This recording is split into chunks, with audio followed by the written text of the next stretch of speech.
Obviously, the ownership has completely changed, and that's what's made me optimistic again and enjoyed watching Newcastle and being a fan.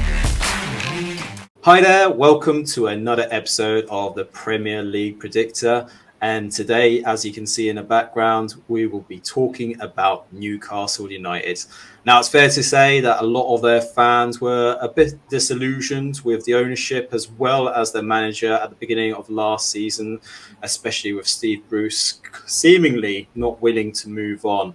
But they have got new owners, they have a new manager in Eddie Howe, and he steered them to safety, but more importantly, a top 11 finish as well. So a much improved performance from Newcastle. And to talk us through last season as well as the season ahead, I have got Steve Machala, who joins us from Newcastle Fan TV. But before we check in with Steve, make sure you subscribe to our channel, give it a like, and also let us know your comments as we go along. And also right now, I'll add into the cards right now our previous episodes that we've done with other supporters, as well as their thoughts for the forthcoming season. So, absolute privilege, Steve, to have you on our channel to talk about Newcastle United. Man. So, really appreciate that. But more importantly, Steve, let's get your thoughts about Newcastle United last season. So, as I kind of said in the intro, a bit disillusionment from your fan base at the beginning of the season, especially when you spiraled into that bottom relegation zone area. It didn't seem like there was a lot of hope. Even to the point of when Eddie Howe was brought in, I think it's fair to say a lot of fans weren't too sure about how that would pan out. But he did steer the club to a high top finish in the end. Really astute in that marketplace. I won't steal any more of your thunder. But yeah, from your point of view, what did you make of last season? Well, I was under absolutely no illusion. This team was pathetic and awful under Steve Bruce. The way we played was not a Newcastle way to play. We were scraping by based off the individual brilliance of Alain Saint-Maximin. And then we were hoping and praying that Callum Wilson could just stay fit because he never is. I love the guy, but he can't. I was under no illusion. I thought we were going to finish relegated easily, and the first half of the season just kind of, that's where we were headed. So I wasn't surprised. I was pissed off and disappointed, obviously, but I mentally prepared for it before the season started. I figured we would be down there because the squad was weak, the fitness was pathetic. Bruce didn't have the guys training like a professional football team should. Obviously, the ownership has completely changed, and that's what's made me optimistic again and enjoyed watching Newcastle and being a fan. I just thought it was amazing. The only home games we lost post Steve Bruce last year were Liverpool and Manchester City. So, and in a lot of those games that we won at home, Callum Wilson wasn't available for most of them, and Trippier got banged up, and we had to really use every single player in that squad to an extent to get results and just grind it out. The Shelvey free kick against Leeds, it was scrappy, but it still counted for 3, and that was the whole turning point of the season for me. The Burnley game at home was scrappy. That was another huge one. We just found ways to win. And you're right, we've been astute in the marketplace so far, and I'm completely fine with that because under Ashley, we weren't astute in the marketplace. We were either overpaying, giving guys ridiculous contracts, the 8-year for Pardew, stuff like that. So it was just, there was no professionalism from Mike Ashley. There was no humanity from him in the way he dealt with guys like, Jonas Gutierrez dealing with testicular cancer. There was no ambition from him. It was just all ugly, and it was a mess. And he, over the years, he's dragged the club's reputation down so low. And we needed new ownership badly, very, very badly. So, and that's what we got. So I was thrilled with last year, and it was just exciting to see this club reemerge You're right. It's a renaissance. It's a renaissance. So let's try and get or recall when Eddie Howe was first made the manager of Newcastle United. What was your feelings at the time? Because I know here, especially with a number of Newcastle fans, they weren't too sure about how that move would turn out, especially as he, I suppose, towards the end of his career with Bournemouth. Didn't turn out as well as maybe a lot of Bournemouth fans had hoped for. Certainly in terms of his style of football, he's very, I suppose, advocate of total football, but not necessarily playing it for gamesmanship or to get the points. It was all about the development of his team ethics as well as the players' ability. So what was your natural thoughts at the very beginning? I was thrilled, and I thought that's exactly what we needed, to be honest. And I'm not saying that just to make myself look good. I genuinely thought I was extremely excited by the appointment of Eddie Howe. But the problem was that we dug ourselves such a hole. I'm like, look, I was optimistic about the January window. I just thought there was too much work to do. I thought we needed way more players in January. Granted, I was still happy, but I thought, okay, I love this manager a lot. And yes, it didn't end great at Bournemouth necessarily, but that's recency bias, man, in my opinion, because you got to look way back at what he's done for that club, Bournemouth. That's just the reality of it. I look at it as, okay, we were on the brink of relegation in the Prem. That, that's equivalent in this instance as Bournemouth were to League One, right? So we're starting at a very, very low bar for those two respective clubs. But he did it with Bournemouth, and he did unbelievable. I think they finished top 10 in the second or third year. They would take down big names like Liverpool at home or Chelsea or whatever, and they had no business doing that. And they were surviving comfortably. So I'm like, okay, if he can build Bournemouth up, get them promoted 2 divisions, and be excellent in probably 3 out of the 5 seasons, I don't see why he can't do something like, okay, we survive with him, then we go on to finish top 10. Then we go on to finish, maybe win an FA Cup or top 7. So I was a huge fan of the appointment. And like I was talking to you earlier, Eddie Howe, he's educated himself when he left Bournemouth. He educated himself and spent time, I believe, with Simeone and a few other guys around Europe to educate himself and to bring some more. He didn't want to be too married to the idea that I can only play attacking football. And we saw that actually all this stuff that he did, it actually came to fruition because at Newcastle, like this past year, it wasn't amazing football. It was much better than Bruce. But we were defensively solid. We had many, many games at home where we won 1 or 2-0, or we would get the result, and our defense looked very good. And he recruited good guys defensively. Yeah. Dan Burn was, I honestly I watched Brighton a lot, but he was just never a guy I paid too much attention to. But now he's a superstar for us. He really is. Him and Shar were excellent, and I love Eddie Howe, and I think he can win us trophies at Newcastle. Maybe not the top echelon quite yet, but I think next year we could win an FA Cup or something like that. I really think, because we've got everything going for us. But no, well, it sounds like the optimism is certainly there. I mean, I have to say, even with amongst a few of my Newcastle friends that I know from work, they are a bit more positive about the season coming up, as well as the kind of, I suppose, the project that they see happening at Newcastle United, because I think some of them are realistic in a sense of they know, based on the transfer window business as well, that it's going to take them a number of seasons before they can compete with the top teams, especially with FFP as well right now. But there certainly is signs for promise and, development of that overall kind of squad. Yeah. And let's talk about that business. So obviously you got Trippier, you got, as you said, Dan Burn, and also Chris Woods, who seems like kind of steal at the time as well.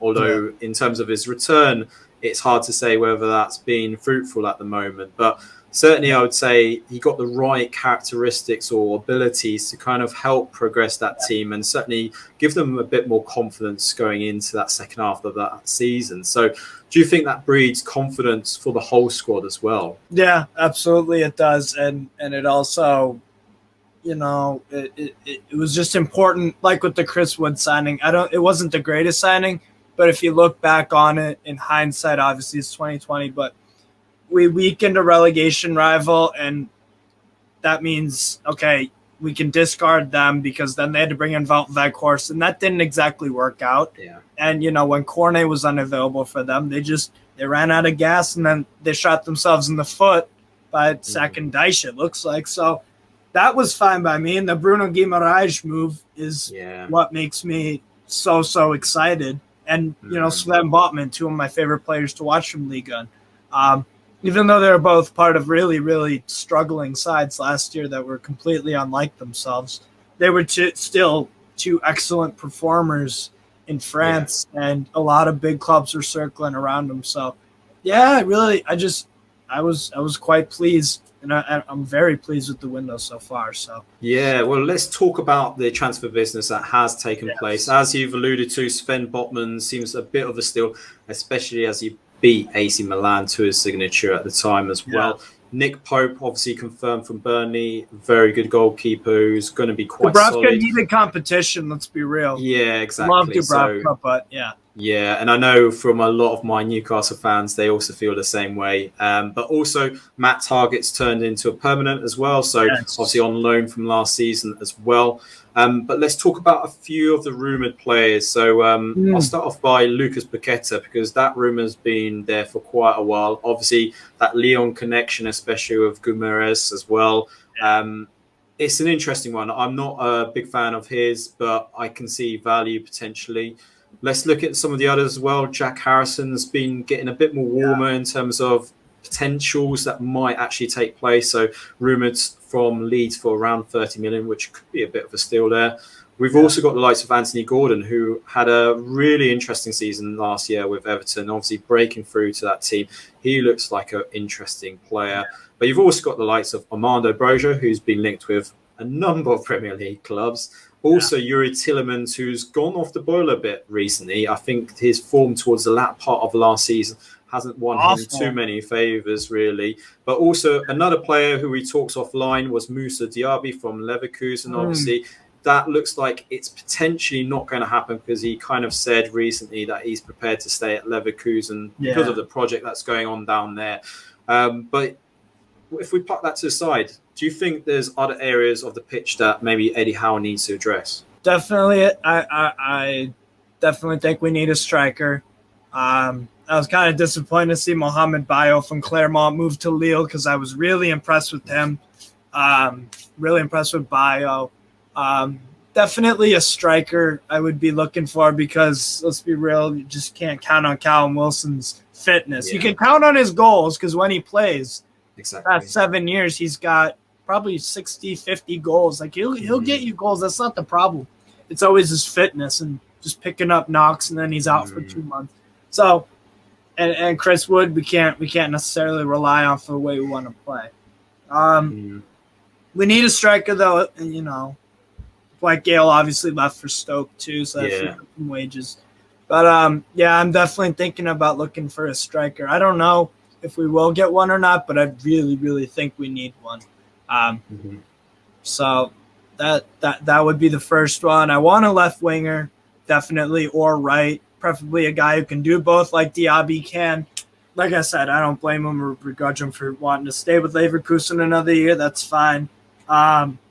It's really interesting, and I think that Eddie Howe has ultimately gotten a lot of what he wants, but I still think we could do a little better. I'm not disappointed or mad at all, but I think striker, probably a backup right back, just because I don't know if Kraft can replicate what he did. I wouldn't be surprised if he did, but I do think Trippier could pick up a knock or two. And because I want to go far in every cup competition, I want to have depth for that also. So I'd say the biggest number one priority for me is striker, because I think midfield we're decently adept. And also, with with our midfield three and a 4-3-3, it gives us nice luxury of, okay, so Bruno and Joe Linton are going to be our midfield too. So what would we want to do? Do we want to plug in a CDM so that Bruno can get up the pitch more and Joe Linton? And then we've got a guy doing the dirty work. Or we could go for another center mid who will do a little bit of everything. Or do we want to do an attacking mid? And that would mean Bruno would have to go back a little bit and Joe, which they've shown they can do. I personally think Paqueta would fit in there because he's got an outstanding, he doesn't mind taking guys on. He's got a nice range of passing, wicked shot. He's fearless. And sometimes that hurts him because he doesn't make the right decision. But he's done extremely well in big games for Lyon. I understand why you would be a little bit pessimistic about him because at AC Milan, he didn't look anything worth the player that they paid for. And I think Milan do they have a sell-on clause with Paqueta? I believe so, yeah. They will have 10 something. or 20%. So I would think that Lyon, even though Paqueta wants out, I still think they're going to want at least 50 million euros. Yeah. Because if it's 10 or 20%, that's 5 or 10 that you've got to give to Milan. But yeah, I would say I'd say striker's probably my number one priority. No, well, I do remember Gianluca Scamacca from at the time Sassuolo was linked at the time to Newcastle, but he's since now signed for West Ham. It seems now. So what a signing! What a signing! Incredible player, and I'm surprised he actually decided to leave Serie A because I thought he was one of those fanboys that never wanted to leave Italy. But yeah, certainly. Obviously, the clubs that were floated around at the time was the likes of Inter, AC Milan, and then PSG more latterly. Well, Steve, I'm going to put you on the spot now, and we'll have that kind of difficult conversation. So we are, just to caveat this, we're recording on the 24th of July, which I know there's still plenty of this transfer window to go by. But let's just assume, Steve, that the window is going to shut and we are going to remain as it is in terms of player personnel. Where do you expect Newcastle to finish, and where, more importantly, do you aspire Newcastle to finish? I think next year we will finish 7th, and I think we'll win the FA Cup. I think either one of those two things will happen. I genuinely think one of those two things will happen because while Eddie Howe might struggle to replicate it, I think the home form is super important because we've got the mighty St. James's Park back. It's going to be a very ugly, and I've got proof of it too, that it happened last year. Our home form in 2022 past January was outstanding. So I've already got some stats and games to back me up that we're making this place a fucking fortress again. So that's why I think we will be so successful, because there aren't many very daunting places to play in England compared to St. James's Park. And as a neutral, before I was even a Newcastle fan, I thought, wow, what a crazy atmosphere. And that was during the down days. So I think that's going to be one part of it. And I think the second part of it is that Butman, we've got depth in important positions. We can have two separate starting 11s that maybe if we get lucky and scrape, get a really weak opponent in the FA Cup in January, I think our starting 11 could be completely changed and even throw an Elliot Anderson in or Del Bol or whoever, and we could win that game. And then that means guys like Butman and Guimaraes and Joe Linton can rest. So I'm very optimistic. And also I think our opponents have strengthened to an extent, but Steven Gerrard isn't proven with Villa yet. Brighton, I think Dennis Undav could be a very good signing for them, but they've tried so many times to sign good strikers on the cheap, and they've got a really, really nice way of playing in a nice club. But I think we can overtake them. I think we can overtake, guys like Brentford and stuff like that, who I think will have another really good year. And clubs like Everton are probably going to get relegated, to be honest, at the way that they're going. And I think if we poached Anthony Gordon off them, I think they go down. I really do, because they've shown absolutely no ambition in replacing Richarlison, who saved them last year, and Anthony Gordon too leaving. they need the cash because they've had so many hundreds of millions of dollars in the negative. That's why they've only signed Tarkovsky on a free. So I think if we got them off Everton, I don't see how they stay up at all. I really don't. Yeah. So, long story short, I think we'll finish. I think something I could guarantee is top 10, and we'll make the quarterfinals of the FA Cup. Well, fascinating insight from you, Steve. Well, for you viewers, what do you think? Do you agree with Steve? Let us know in the comments below. But many thanks to you, Steve, for your expertise on Newcastle United. Really appreciated. But for now, thank you, and we'll see you at the next episode.